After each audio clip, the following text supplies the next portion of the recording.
দেহের সার্বিক সুস্থতার জন্য সেহরিতে প্রাধান্য দিন সুষম ও পুষ্টিগুণে ভরপুর এমন খাবারকে। সেজন্য ভোররাতে সেহরিতে রাখতে পারেন 5 খাবার। পুষ্টিবিদরা মনে করেন সহজে হজম হয় এমন খাবারই সেহরিতে বেছে নেওয়া ভালো। এর জন্য সেহরিতে খেতে পারেন সামান্য ভাত, দুধ, কলা, বাদাম ও খেজুর। ভাত। প্রাকৃতিক কারণে বাঙালির সাথে ভাতের সম্পর্ক অতি প্রাচীন। সহজে হজম হয় বলে এ খাবার সেহরিতে রাখুন। উচ্চ গ্লাইসেমিক সমৃদ্ধ হওয়ায় এ খাবার ভালো ঘুমের জন্য দারুণ কাজ করে। তাই ঘুমের সমস্যা এড়াতেও সেহরিতে রাখতে পারেন ভাতকে। দুধ। পুষ্টিগুণ ও ভিটামিনের সব উপাদান থাকে দুধে।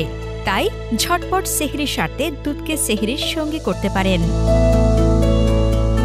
কলা। কলা শরীরের পুষ্টির চাহিদা পূরণ করে, পাশাপাশি পেট ভরা রাখে দীর্ঘ সময়। তাই রোজা রাখার নিয়ত করতে সেহরিতে কলা রাখতে পারেন। কাঠবাদাম।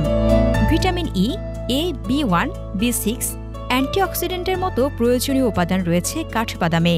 ত্বক ও চুলের সুস্বাস্থ্যতা নিশ্চিতের পাশাপাশি মস্তিষ্ক ও হৃদযন্ত্র ভালো রাখে কাঠবাদাম।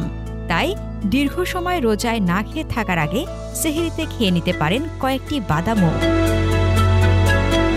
খেজুর। পুষ্টিগুণের সেরা খাবার হিসেবে স্বীকৃত খেজুর। এতে প্রচুর পরিমাণে প্রাকৃতিক চিনি, ফাইবার, ভিটামিন এবং খনিজ রয়েছে, যা শরীরে দ্রুত শক্তি যোগায়। ফাইবার সমৃদ্ধ খেজুর হজম প্রক্রিয়াকে শক্তিশালী করে। এ 5 খাবার দিয়ে সেহরি করলে সারাদিন রোজা রাখলে আপনার পুষ্টির ঘাটতি হবে না।